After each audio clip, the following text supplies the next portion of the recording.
Hello મિત્રો, ધોરણ 8 ની અંદર વિષય ગણિત ચેપ્ટર નંબર 1 સમબે સંખ્યાઓ આજે આપણે જોઈશું.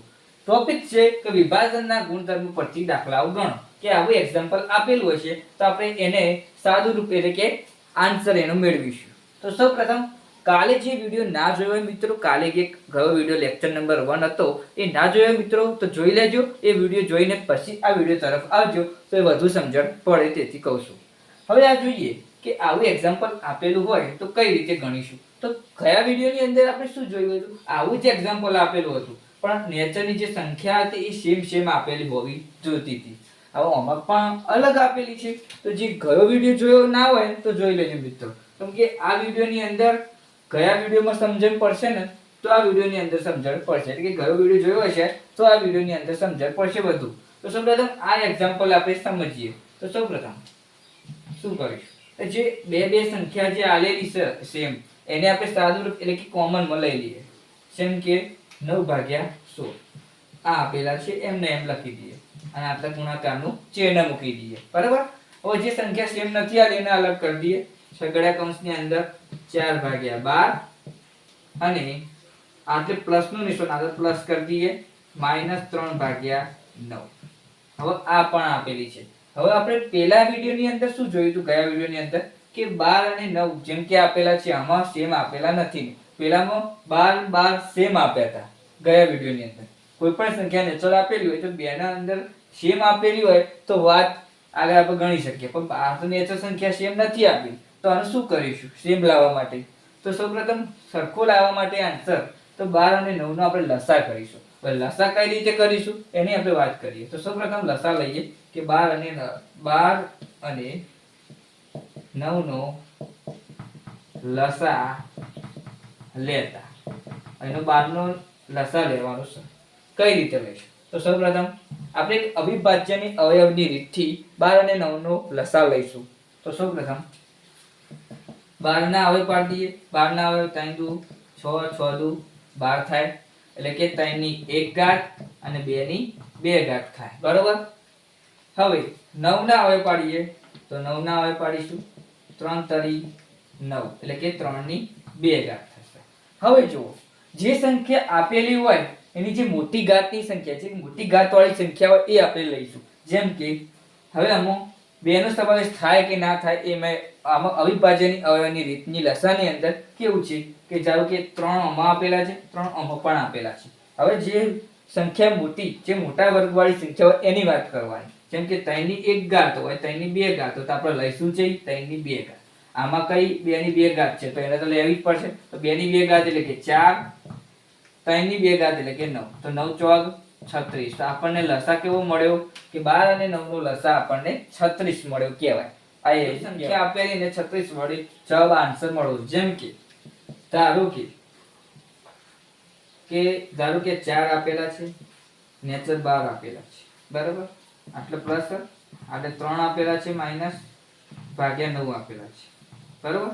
હવે આપણે એવી સંખ્યા લેવાની જે કે ગુણાકાર એનો આપણે 36 થવો જોઈએ. કેટલા આટલા છે એટલે 12 તરી 36 થાય. તો આ 3 ને આ 3 ઓના પણ ગુણી દેવાના 4 વડે.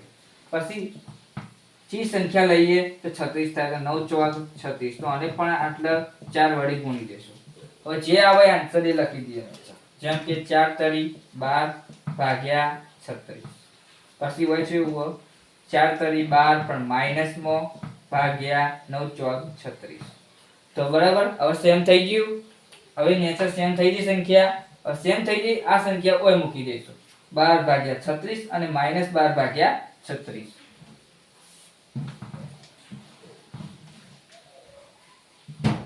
હવે જે આયા આન્સર એમાં આપણે લખી દઈએ 9/16 ગુણ્યા છગડા કૌંસની અંદર 12/36 પ્લસ -12/36 આવું લખી દીધું.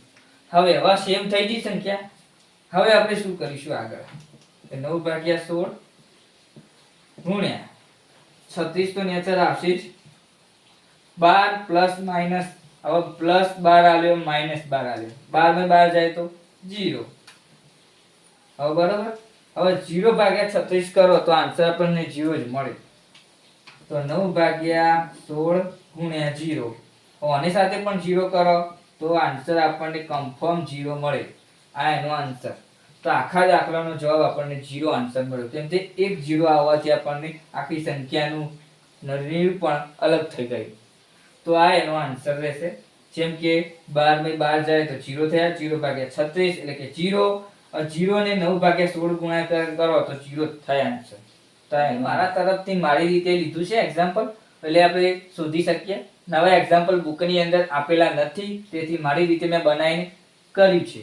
હવે આપણે આવું એક્ઝામ્પલ આપેલું હોય દાખલા તરીકે તો કઈ રીતે શોધી શકાય? આમાં પણ એવી જ છે કે નેચર સેમ આપેલા નથી. બરોબર? એટલે જે સરખો આપેલો છે આખો 2/3 એને આપણે સરખી રીતે લખી દઈએ, જેમ કે 12 લખી દઈએ. બરોબર? હવે શું કરીશું?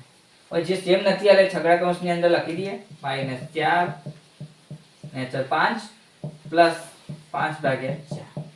આવું આપેલું છે એને આપણે આવી રીતે લખી દીધું. હવે આપણે નેચર આપેલા નથી સેમ, તો આપણે સેમ કરી દઈએ ને, આટલા કરી દઈએ. લસા લઈ લઈએ કે 5 અને 4 નો લસા લેતા. 5 અને 4 નો લસા લઈશું. 5 ના અવયવ 5 × 5 જ થાય. 4 ના અવયવ 2 ની 2 ઘાત. 2 ની 2 ઘાત એટલે કે 4 અને y 5 5 ચોક 20. તો આન્સર મળે આપણે 20. તો આન્સર મળે 20. હવે 20 ને આપણે જેમ કે જે સંખ્યા આપેલી હતી એને આપણે એવી રીતે લખી દઈએ, જેમ કે આવી રીતે અને આને આવી રીતે. હવે જે સંખ્યા આવી એનો એટલો આન્સર મળવો જોઈએ નેચર. તો કેવી સંખ્યાથી કઈ સંખ્યા ઉમેરીએ તો એનો ગુણાકાર 20 થાય? તો 5 ચોક 20 કરો તો 20 થાય. તો એ પણ 4 વડે ગુણી દેવાનું.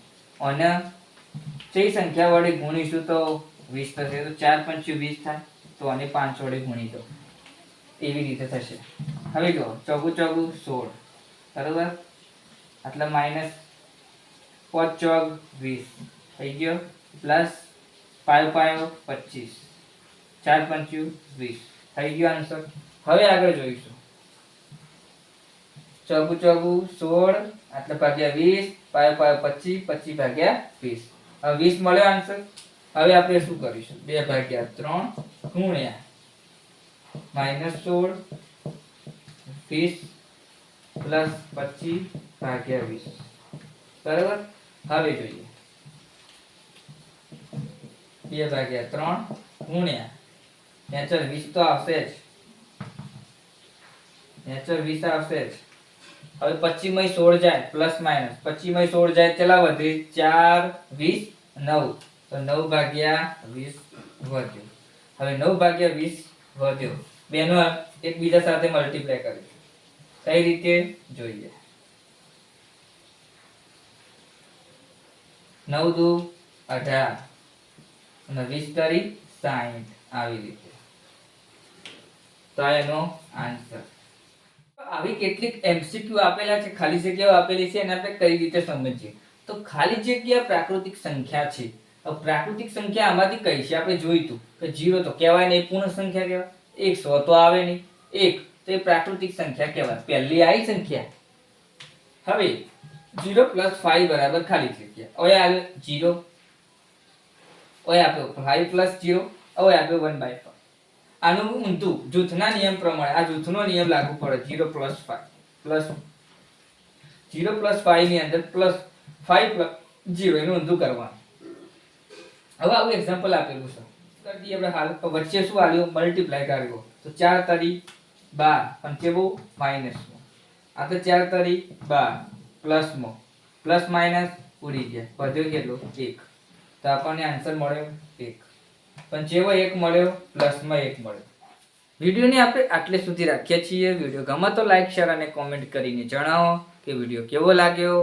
અને ચેનલને તમે સબસ્ક્રાઇબ ના કરી હોય મિત્રો તો કરી દેજો અને લાઈક આપવાનું તો ભૂલતા જ નહીં. જય સતી.